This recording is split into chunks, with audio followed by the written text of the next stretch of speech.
Pasca terjadinya insiden kasus pelemparan batu ke arah kereta api Sancaka tujuan Yogyakarta-Surabaya yang menyebabkan 2 penumpang terluka akibat serpihan kaca, jajaran Polres Klaten, Jawa Tengah langsung bergerak melakukan penyelidikan.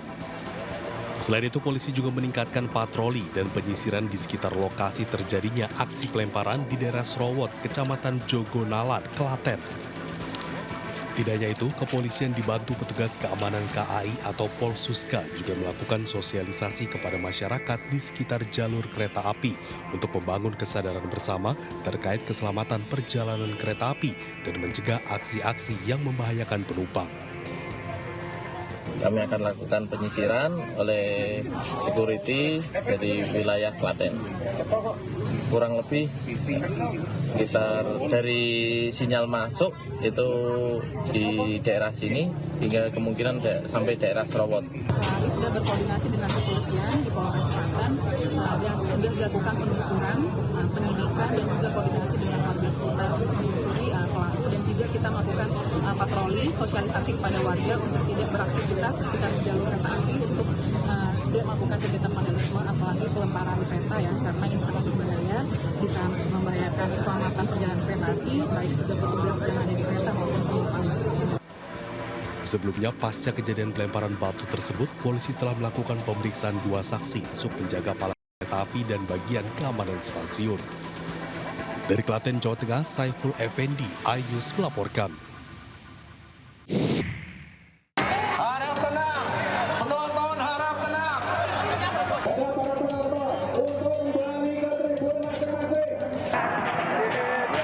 Kerusuhan pecah saat final sepak bola antar kampung antara tim Potato Reborn versus GRKP FC di lapangan Kayu Aren, Pagetan, Banjarnegara, Jawa Tengah. Kami akan mengambil tindakan tegas. Kejadian dipicu kekecewaan supporter atas keputusan wasit yang dianggap berat sebelah. Akibatnya sejumlah penonton nekat memasuki lapangan sebelum laga usai. Akibat kejadian ini, 3 anggota polisi terluka dan 1 orang supporter juga terluka di bagian kepala, pipi, kening hingga dagu akibat dari lemparan batu dan potongan bambu. Masuk ke lapangan dan itu sudah disepakati ketika ada supporter yang masuk ke lapangan maka pertandingan dianggap selesai dan diskualifikasi bagi kesebelasan yang supporternya masuk lapangan.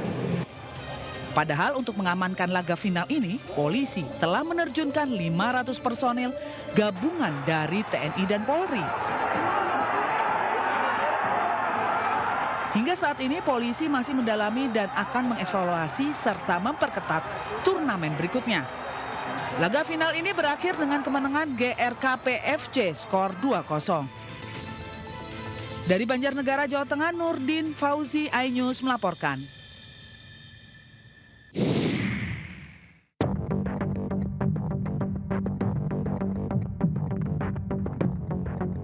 Ledakan terekam dari kamera pengawas di sekitar 2 unit kamar apartemen City Park yang berada di Tower F. Ledakan diduga berasal dari kebocoran tabung gas yang mengakibatkan seluruh bangunan dan atap yang berada di lorong apartemen rusak parah. Imbas ledakan juga membuat lift yang berada di lantai tersebut rusak. Tidak ada korban jiwa dalam peristiwa ini. Diketahui unit apartemen tersebut tengah dihuni oleh seorang warga negara asing asal Tiongkok. Peristiwa ini masih diselidiki Polsek Cengkareng, Jakarta Barat. Dari Jakarta, Miftahul Gani, iNews melaporkan.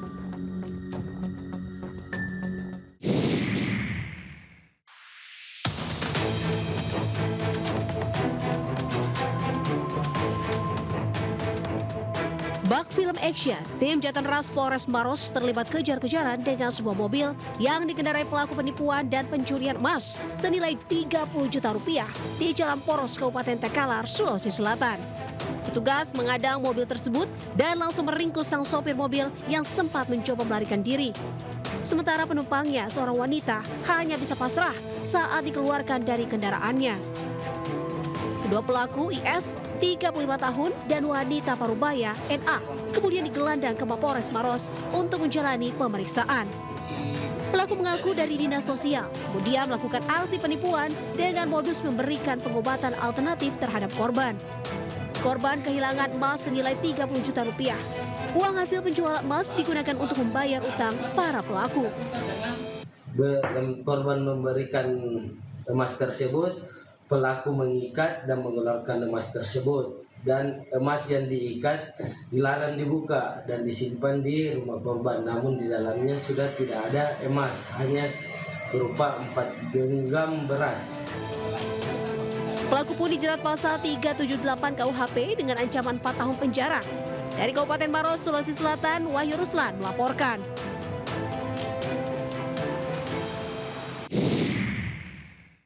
Mau dihitung duitnya?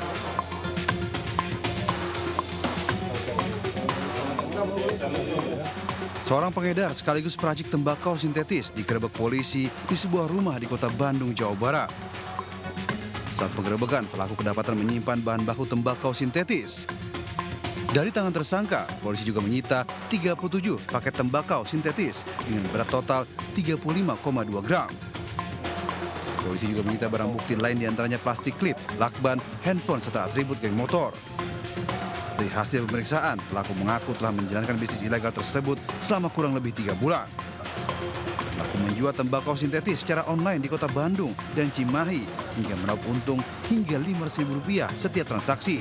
Berjalan selama 3 bulan dengan informasi yang didapat baik dari tersangka sendiri maupun dari pool bucket kita di lapangan sudah kurang lebih selama 3 bulan dengan keuntungan penjualan Rp300 sampai Rp500.000 untuk per itemnya. Guna mempertanggungjawabkan perbuatannya, tersangka dijerat dengan pasal tentang narkotika dengan ancaman hukuman maksimal hingga 20 tahun penjara. Dari Kota Cimahi, Jawa Barat, Yanuar Candika melaporkan.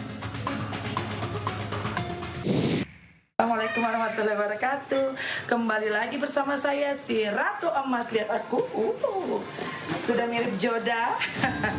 Aku mau ke pengantin. Mira Hayati yang dijuluki Ratu Emas setelah kerap tampil hedon dengan memamerkan koleksi emasnya terjerat dalam pusaran kasus peredaran kasus skincare berbahaya. Bos skincare asal Makassar tersebut kini divonis Majelis Hakim Pengadilan Negeri Makassar 10 bulan penjara dan denda Rp1 miliar. Mira Hayati terbukti secara sah dan meyakinkan melanggar hukum dengan memproduksi serta mengedarkan produk perawatan kulit yang mengandung bahan berbahaya. Hakim juga menyebutkan bahwa terdakwa lalai memastikan keamanan produknya sebelum diedarkan ke publik. Vonis ini lebih ringan dari tuntutan jaksa yang sebelumnya menjatuhkan 6 tahun penjara.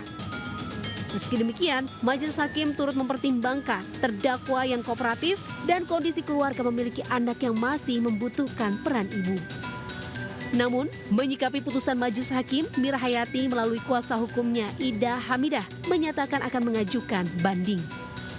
Dari Makassar, Leo Muhammad Nur, iNews melaporkan.